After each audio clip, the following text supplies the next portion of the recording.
Today I am going to go over where Disney went wrong in the opening of EuroDisney and Hong Kong Disney. We all know Disney is this huge success in the United States. However, you may not know that Disney had a very little success when they began first expanding their empire internationally in both the European culture and the Chinese culture. EuroDisney had an extremely poor performance during its first year of operation. I am going to go over the reasoning behind this poor performance. There are a few key factors to why EuroDisney was not a success. Lack of market research and cultural awareness are the two biggest indicators for the lack of business for EuroDisney.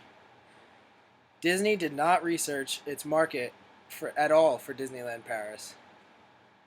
They built EuroDisney very similar to how they built the American Disney parks without keeping cultural differences in mind.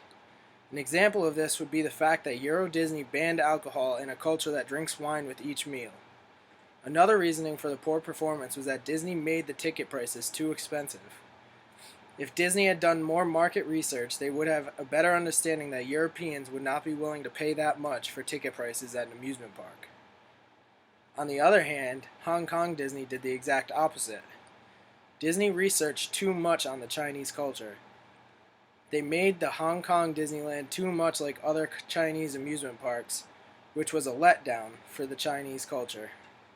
Had Disney done its research, they would have known the Chinese culture is not like the European culture and actually wanted a park similar to the ones in the United States. Had Disney done the right research for each park, including EuroDisney and Hong Kong Disney, they would have definitely gotten better results. These factors could have easily been foreseen and controlled if Disney took the time to study both the European culture and the Chinese culture. Europeans wanted more of their own characters instead of the traditional Disney characters. Disney would have realized this if they had done research and gathered information on what Europeans wanted in the parks and collected their input. However, Disney did too much cultural research when it came to Hong Kong Disney. They included too much culture in their parks, which didn't separate them from the competition of other Chinese amusement parks.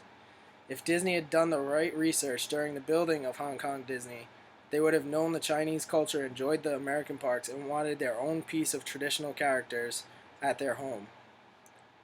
Realizing their mistakes, Disney continues to fix things and it seems to be working. Disneyland Paris is celebrating their 25th anniversary this year, and Hong Kong Disneyland has been around for almost 12 years now.